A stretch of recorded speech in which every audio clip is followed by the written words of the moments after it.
Hey y'all, talking about depression and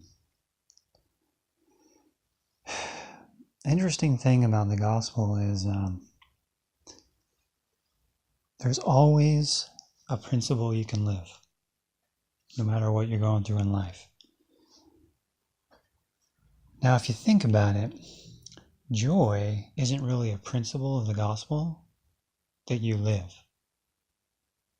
The principles that you live are like faith, hope, work, humility. So it's like the things that you live, those are the things that lead to joy. So when you're depressed, you might not be able to work. You might not be able to even pray.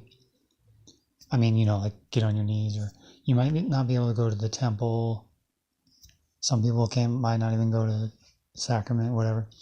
You can't feel joy. You can't feel happiness.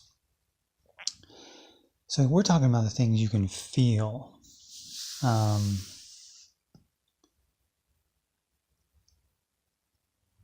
So if you go here and you look up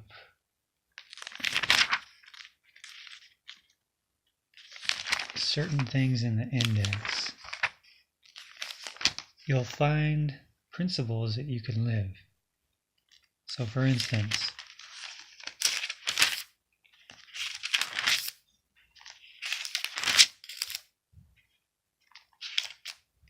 endurance.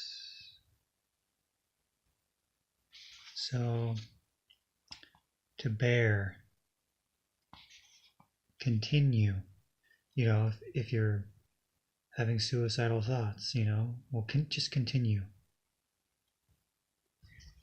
And when I was at my worst, when I was suicidal,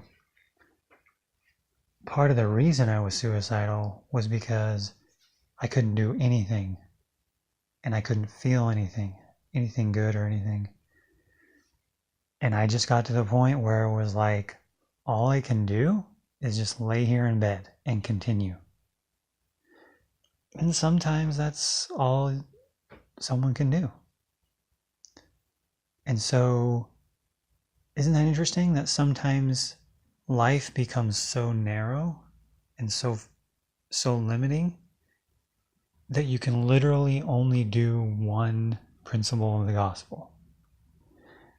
That's not really true, because it's not really possible to only live one. But if you think about it, endurance,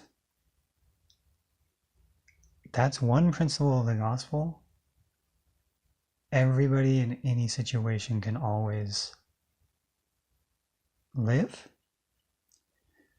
So I guess the exception would be if you're not, if you're sinning and going against truth and stuff, I mean, you can't endure certain things. But if you're trying, anyway. So count that as a blessing, that you'll always be able to at least live certain principles of the gospel. Patience. Oh, can I be patient right now? Okay, yeah. And can I endure right now? Can I live that principle of endurance? So, perseverance, steadfastness. Those who endure to the end shall be lifted up.